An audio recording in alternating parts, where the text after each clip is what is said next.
Welcome, guys. Thank you so much for coming here and joining us this evening. I am Hrefna. This is Cathbad, and tonight we would absolutely love to tell you some stories in this wonderful, wonderful venue. Cathbad, take it away. Why don't you start us off tonight? So, I have a story for you that involves, well, not quite smithing, but hot metal flying through the air. But it starts off with flying. And I want you to imagine a clear blue sky and a hawk soaring on the wind, feeling its way, testing the boundaries of known and unknown.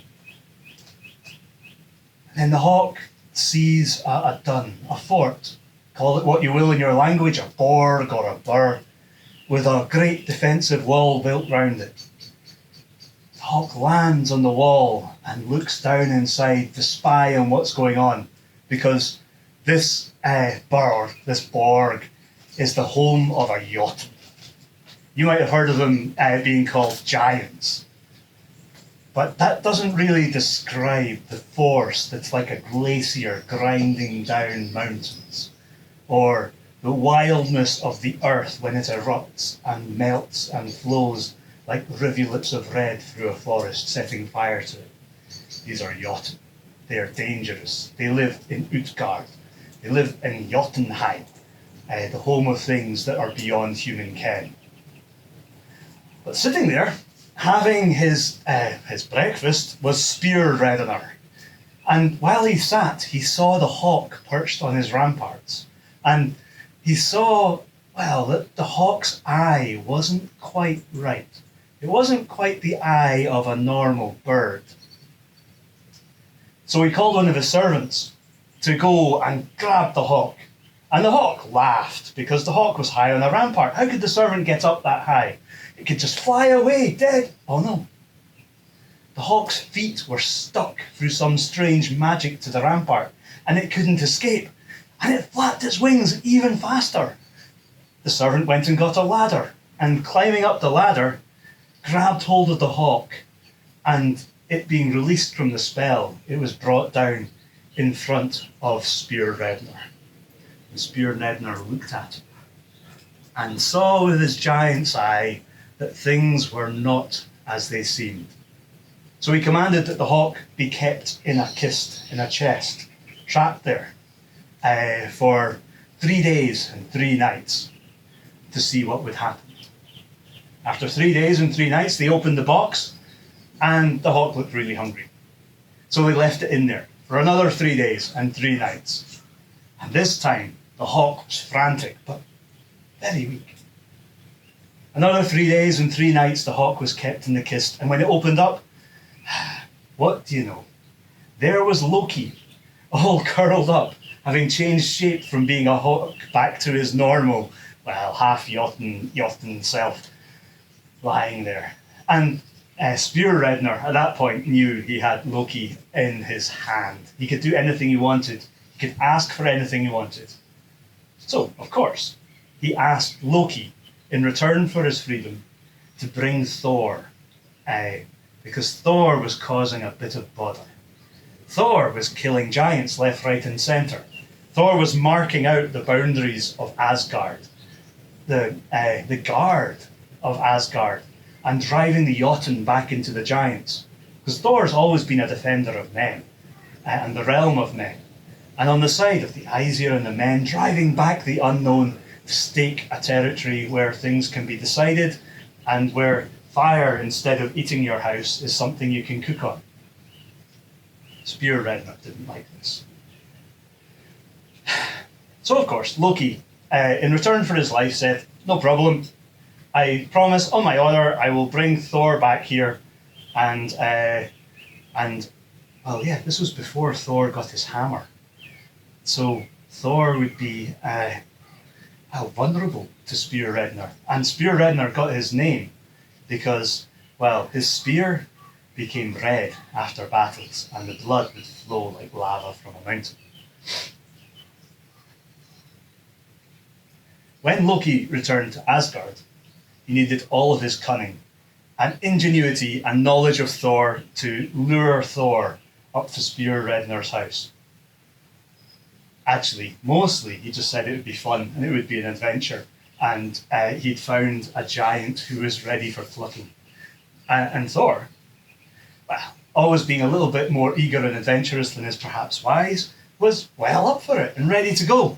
So they trekked out across, the known realms, across Bifrost, and about halfway they were getting a bit tired and hungry, so they stopped off at the house of one of Odin's friends. And while they were sitting there, they had a conversation about where they were going, and, well, this friend of Odin knew of Spear Reddener by reputation, and saw that, well, Thor perhaps was not quite as well prepared as Thor could be. So she offered to lend him some things: a girdle of might, a belt of strength, a rod, a staff which will stand firm at any need, and some gloves, gauntlets that you can use for picking things out of the fire. Thor wasn't really all that bothered, but Loki thought these will come in handy. They should keep them. So they started walking north again the next morning after a nice bowl of porridge. There was an obstacle in their way, though. In a space between two mountains, there was a stream. Well, a river. So they started to wade across it. But halfway across, suddenly there was a great flood of everything flushing down from the mountains. And Thor and Loki were halfway across the river. And so Thor quickly planted the rod in the river and held place, and Loki grabbed hold of Thor's belt before he got washed down the stream. And they struggled, and they were trying to get across. They couldn't get across when they saw higher up upstream a great Jotun standing on one leg on either side of the river and flooding everything down from the mountains to try and drown them and wash them out to sea. So Thor reached down to the bottom of the river, picked up a rock and threw it upstream and plugged the source of this great flood. And with the last of his strength, grabbed hold of a rowan tree on one side of the river and pulled himself across. Loki hanging on.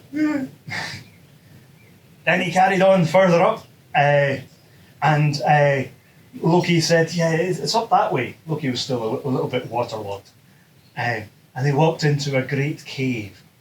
Walking into the great cave, maybe they were tired, maybe they were hungry, but when Thor saw that the great cave was actually a house, he saw only one seat, and he started to sit on the seat.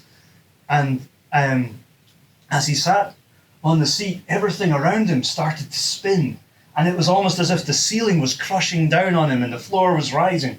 And then suddenly he was close to the top of the cave.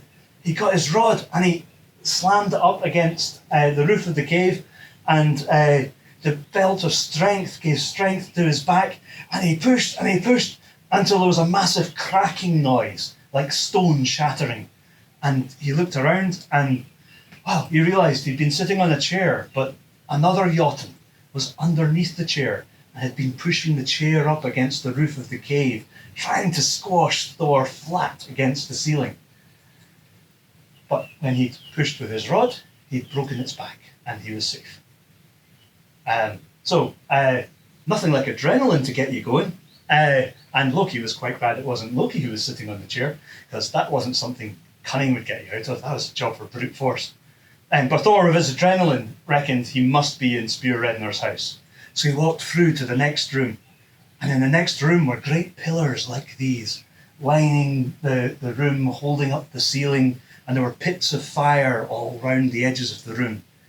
And as he walked through, suddenly Spear Reddener at the other side grabbed an iron bar in some tongs. He'd been heating in the fire all day. It was red hot, and he threw it as a spear of fire straight at Thor. It went through several pillars and came flying towards him. But Thor, wearing the gloves that he'd been lent, grabbed hold of the spear in the air as it came towards him, turned it round and threw it back, straight through Spear Reddener. And Spear Reddener fell, slam, dead. Another giant for Thor to add to his tally marks. And when Thor and Loki returned to Asgard, there was no talk of why Loki had taken him there. It was fairly obvious. And there was no talk about whether it was a good thing or a bad thing, but there was a lot of ale drunk. Almost as much ale as drunk from Aegir's cauldron at the feast at the end of time, where Loki told everyone too much truth about themselves. But that is another matter. And for this one, it ends with Loki and Thor happy and friends and a little bit more famous than they were when they started out the story. Thank you very much for listening.